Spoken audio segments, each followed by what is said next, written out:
सीधे लिए चलते हैं संभल, जहां श्री कल्की धाम मंदिर का पीएम मोदी ने शिलान्यास किया है। जनता को संबोधित कर रहे हैं, क्या कुछ कह रहे हैं सुनवा देते हैं आपको। व्यापक छवि प्रस्तुत करेगी। ये ईश्वर की कृपा है कि उन्होंने इस पवित्र यज्ञ में मुझे माध्यम बनाया है, इस शिलान्यास का अवसर दिया है। और अभी जब वो स्वागत प्रवचन कर रहे थे तब उन्होंने कहा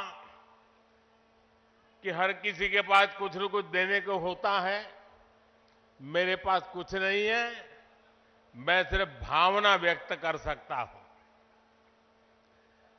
प्रमोद जी, अच्छा हुआ कुछ दिया नहीं, वरना जमाना ऐसा बदल गया है कि अगर आज के युग में सुदामा श्री कृष्ण को एक पोटली में चावल देते, वीडियो निकल आती, सुप्रीम कोर्ट में पीआई हो जाती और जजमेंट आता कि भगवान कृष्ण को भ्रष्टाचार में कुछ दिया गया और भगवान कृष्ण भ्रष्टाचार कर रहे थे। इस व्यक्त में हम जुगर रहे और इससे अच्छा है कि आपने भावना प्रकट की और कुछ दिया नहीं।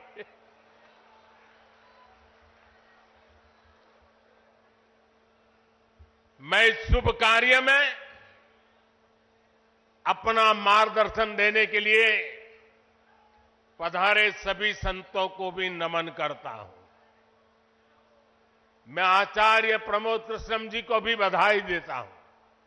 साथियों, आज संभल में हम जिस अवसर के साक्षी बन रहे हैं, ये भारत के सांस्कृतिक नवजागरण का एक और अद्भुत क्षण है। अभी पिछले महीने ही 22 जनवरी को देश ने अयोध्या में 500 साल के इंतजार को पूरा होते देखा है। राम लला के विराजमान होने का वो अलौकिक अनुभव, वो दिव्य अनुभूति अब भी हमें भावुक कर जाती है। इसी बीच हम देश से सैकड़ों किलोमीटर दूर अरब की धरती पर अबू धाबी में पहले विराट मंदिर के लोकार्पण के साक्षी भी बने हैं। पहले जो कल्पना से भी परे था, अब वो हकीकत बन चुका है। और अब हम यहां संभल में भव्य कल्की धाम के शिलान्यास के गवाह बन रहे हैं। भाई और बहनों, एक के बाद एक ऐसे आध्यात्मिक अनुभव, सांस्कृतिक गौरव के ये पल हमारी पीढ़ी के जीवन काल में इसका आना, इससे बड़ा सौभाग्य क्या हो सकता है। इसी कालखंड में हमने विश्वनाथ धाम के वैभव को काशी की धरती पर देखा है, निखरता हुआ देखा है। इसी कालखंड में हम काशी का कायाकल्प होते देख रहे हैं। इसी दौर में महाकाल के महालोक की महिमा हमने देखी है। हमने सोमनाथ का विकास देखा है, केदार घाटी का पुनर्निर्माण देखा है। हम विकास भी, विरासत भी इस मंत्र को आत्मसात करते हुए चल रहे हैं। आज एक और हमारे तीर्थों का विकास हो रहा है, तो दूसरी ओर शहरों में हाई-टेक इंफ्रास्ट्रक्चर भी तैयार हो रहा है। आज अगर मंदिर बन रहे हैं तो देश भर में नए मेडिकल कॉलेज भी बन रहे हैं। आज विदेशों से हमारी प्राचीन मूर्तियां भी वापस लाई जा रही है और रिकॉर्ड संख्या में विदेशी निवेश भी आ रहा है। ये परिवर्तन प्रमाण है साथियों, और प्रमाण इस बात का है समय का चक्र घूम चुका है। एक नया दौर आज हमारे दरवाजे पर दस्तक दे रहा है। ये समय है हम उस आगमन का दिल खोलकर स्वागत करें। इसलिए मैंने लाल किले से देश को विश्वास दिलाया था, यही समय है, सही समय है। साथियों, जिस दिन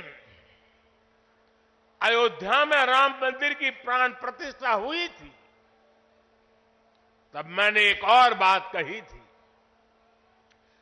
22 जनवरी से अब नए काल चक्र की शुरुआत हो चुकी है। प्रभु श्री राम ने जब शासन किया तो उसका प्रभाव हजारों वर्ष तक रहा। उसी तरह राम लला के विराजमान होने से अगले 1000 वर्षों तक भारत के लिए एक नई यात्रा का शुभारंभ हो रहा है। अमृत काल में राष्ट्र निर्माण के लिए पूरी सहस्त्र शताब्दी का ये संकल्प केवल एक अभिलाषा भर नहीं है, ये एक ऐसा संकल्प है जिसे हमारी संस्कृति ने हर कालखंड में जीकर दिखाया है। भगवान कल्कि के विषय में आचार्य प्रमोद कृष्णम जी ने गहरा अध्ययन किया है। भगवान कल्कि के अवतार से जुड़े कई सारे तथ्य और शास्त्रीय जानकारियां भी आचार्य प्रमोद कृष्णम जी मुझे बता रहे थे। जैसे उन्होंने बताया कि कल्कि पुराण में लिखा है, शंभले वस तस्तस्य सहस्त्र परिवत्सरा, यानी भगवान राम की तरह ही कल्कि का अवतार भी हजारों वर्षों की रूपरेखा तय करेगा। इसलिए भाइयों और बहनों, हम ये कह सकते हैं कि कल्कि काल चक्र के परिवर्तन के प्रणेता भी है और प्रेरणा स्रोत भी है। और शायद इसीलिए कल्कि धाम एक ऐसा स्थान होने जा रहा है जो उन भगवान को समर्पित है जिनको अभी अवतार होना बाकी है। अब कल्पना करिए, हमारे शास्त्रों में सैकड़ों हजारों साल पहले भविष्य को लेकर इस तरह की अवधारणा लिखी गई। हजारों वर्ष बाद की घटनाओं के लिए भी सोचा गया। ये कितना अद्भुत है, और ये भी कितना अद्भुत है कि आज प्रमोद कृष्णम जैसे लोग पूरे विश्वास के साथ उन मान्यताओं को आगे बढ़ा रहे हैं, अपना जीवन खपा रहे हैं। वो भगवान कल्कि के लिए मंदिर बना रहे हैं, उनकी आराधना कर रहे हैं। हजारों वर्ष बाद की आस्था और अभी से उसकी तैयारी, यानी हम लोग भविष्य को लेकर कितने तैयार रहने वाले लोग हैं। इसके लिए तो प्रमोद कृष्णम जी वाकई सराहना के पात्र हैं। मैं तो प्रमोद कृष्णम जी को एक राजनीतिक व्यक्ति के रूप में दूर से जानता था, मेरा परिचय नहीं था। लेकिन अभी जब कुछ दिन पहले मेरी उनसे पहली मुलाकात हुई तो ये भी पता चला कि वो ऐसे धार्मिक आध्यात्मिक कार्यों में कितनी मेहनत से लगे रहते हैं। कल की मंदिर के लिए इन्हें पिछली सरकारों से लंबी लड़ाई लड़नी पड़ी, कोर्ट के चक्कर भी लगाने पड़े। वो मुझे बता रहे थे कि एक समय उन्हें कहा जा रहा था कि मंदिर बनाने से शांति व्यवस्था बिगड़ जाएगी। आज हमारी सरकार में प्रमोद कृष्णम जी निश्चिंत होकर इस काम को शुरू कर पाए हैं। मुझे भरोसा है कि मंदिर इस बात का प्रमाण होगी कि हम बेहतर भविष्य को लेकर कितने सकारात्मक रहने वाले लोग हैं। साथियों, भारत पराभव से भी विजय को खींच करके लाने वाला राष्ट्र है। हम पर सैकड़ों वर्षों तक इतने आक्रमण हुए, कोई और देश होता, कोई और समाज होता तो लगातार इतने आक्रमणों की चोट से पूरी तरह नष्ट हो गया होता। फिर भी हम न केवल डटे रहे बल्कि और भी ज्यादा मजबूत होकर सामने आए।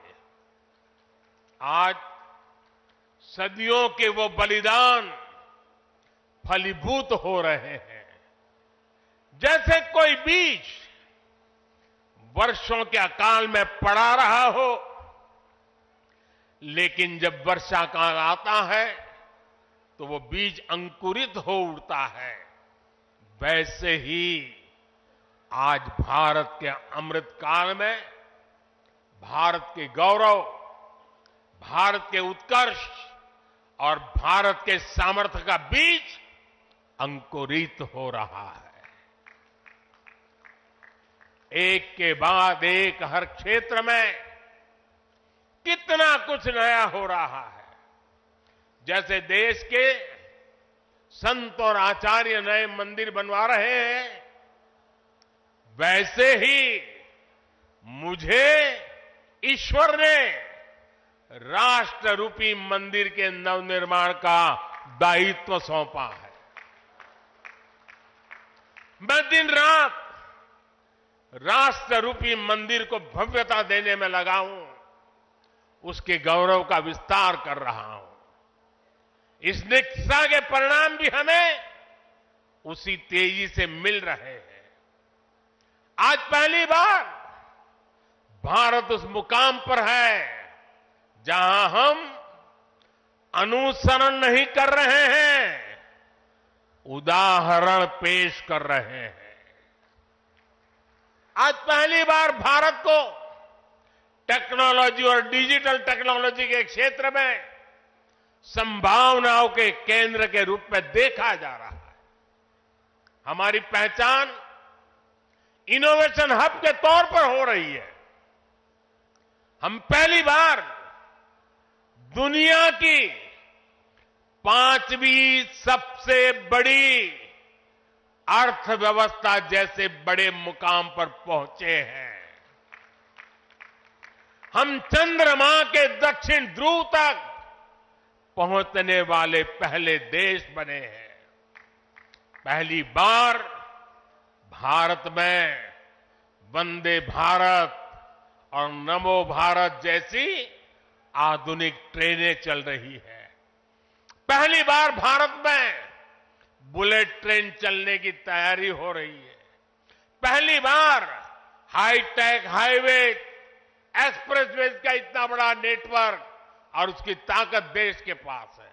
पहली बार भारत का नागरिक चाहे वो दुनिया के किसी भी देश में हो अपने आप को इतना गौरवान्वित महसूस करता है। देश में सकारात्मक सोच और आत्मविश्वास का ये जो ज्वार हम देख रहे हैं, एक अद्भुत अनुभूति है। इसलिए आज हमारी शक्ति भी अनंत है और हमारे लिए संभावनाएं भी अपार है। साथियों, राष्ट्र को सफल होने के लिए ऊर्जा सामूहिकता से मिलती है। हमारे वेद कहते हैं सहस्त्र शीर्षा पुरुष, सहस्त्र शीर्षा पुरुष, सहस्त्राक्ष सहस्त्रपाद, अर्थात निर्माण के लिए हजारों लाखों करोड़ों हाथ है, गतिमान होने के लिए हजारों लाखों करोड़ों पैर है। आज हमें भारत में उसी विराट चेतना के दर्शन हो रहे हैं। सबका साथ, सबका विकास, सबका विश्वास और सबका प्रयास, इस भावना से हर देशवासी एक भाव से, एक संकल्प से राष्ट्र के लिए काम कर रहा है। आप पिछले 10 वर्षों में कार्यों के विस्तार को देखिए। 4 करोड़ से ज्यादा लोगों को प्रधानमंत्री आवास योजना के तहत पक्के घर, 11 करोड़ परिवारों को शौचालय यानी इज्जत घर, 2.5 करोड़ परिवारों को घर में बिजली, 10 करोड़ से अधिक परिवारों को पानी के लिए कनेक्शन, 80 करोड़ लोगों को मुफ्त राशन, 10 करोड़ महिलाओं को कम कीमत पर गैस सिलेंडर, 50 करोड़ लोगों को स्वस्थ जीवन के लिए आयुष्मान कार्ड, करीब 10 करोड़ किसानों को किसान सम्मान निधि। कोरोना काल में हर देशवासी को मुफ्त वैक्सीन, स्वच्छ भारत जैसा बड़ा अभियान, आज पूरी दुनिया में भारत के इन कामों की चर्चा हो रही है। इस स्केल पर काम इसलिए हो सके क्योंकि सरकार के इन प्रयासों से देशवासियों का सामर्थ्य जुड़ गया।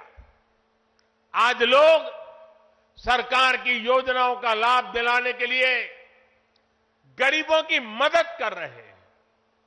लोग 100% सैचुरेशन के अभियान में हिस्सा बन रहे हैं। गरीब की सेवा का ये भाव समाज को नर में नारायण की प्रेरणा देने वाले हमारे आध्यात्मिक मूल्यों से मिली है।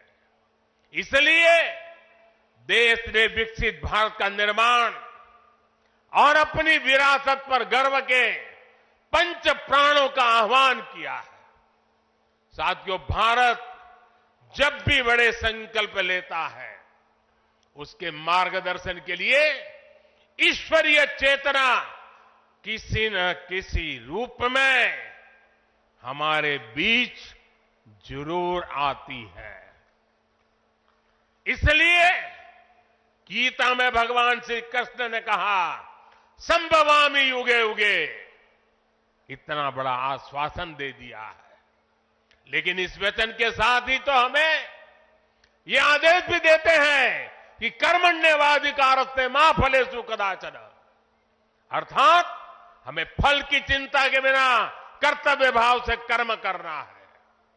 भगवान का ये वचन, उनका ये निर्देश आज 140 करोड़ देशवासियों के लिए जीवन मंत्र की तरह है। अगले 25 वर्षों के इस कर्तव्य काल में हमें परिश्रम की पराकाष्ठा करनी है। हमें निस्वार्थ भाव से देश सेवा को सामने रखकर काम करना है। हमारे हर प्रयास में, हमारे हर काम से राष्ट्र को क्या लाभ होगा, ये प्रश्न हमारे मन में सबसे पहले आना चाहिए। यही प्रश्न राष्ट्र की सामूहिक चुनौतियों के समाधान पेश करेगा। मुझे विश्वास है कि भगवान कल्कि के आशीर्वाद से संकल्पों की हमारी ये यात्रा समय से पहले सिद्धि तक पहुंचेगी। हम सशक्त और समर्थ भारत के सपने को 100% पूरा होता देखेंगे। इसी की कामना के साथ आप सभी का मैं बहुत बहुत धन्यवाद करता हूं और इस भव्य आयोजन के लिए और इतनी बड़ी तादाद में संतों के आशीर्वाद प्राप्त करने के लिए मैं हृदय से प्रणाम करते हुए अपनी वाणी को विराम देता हूं। मेरे साथ बोले भारत माता की, भारत माता की, भारत माता की। बहुत बहुत धन्यवाद।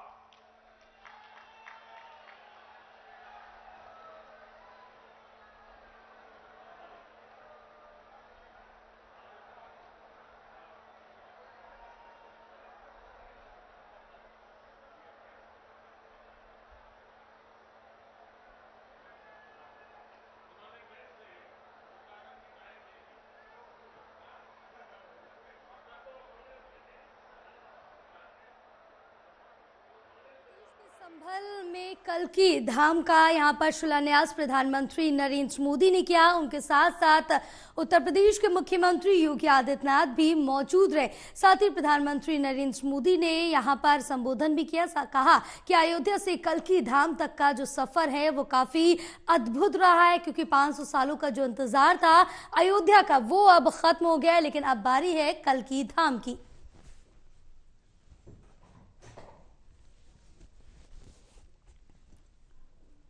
तो साथ ही विष्णु के 10वें अवतार आ रहे हैं। अब की बार यहाँ पर कल्कि धाम का अब शिलान्यास कर दिया है प्रधानमंत्री नरेंद्र मोदी ने। उनके साथ साथ उत्तर प्रदेश के मुख्यमंत्री योगी आदित्यनाथ भी मौजूद रहे। पूजा अर्चना की गई, यहाँ पर शिलान्यास किया गया। आज कल्कि धाम का भव्य शिलान्यास किया। कल्कि का जन्म स्थान आज हिंदुस्तान देख रहा है, जहां विष्णु के 10वें अवतार अब आ रहे, क्योंकि 500 सालों का इंतजार खत्म होकर अयोध्या का निर्माण हुआ, जिसके बाद अब कल्कि धाम की बारी है।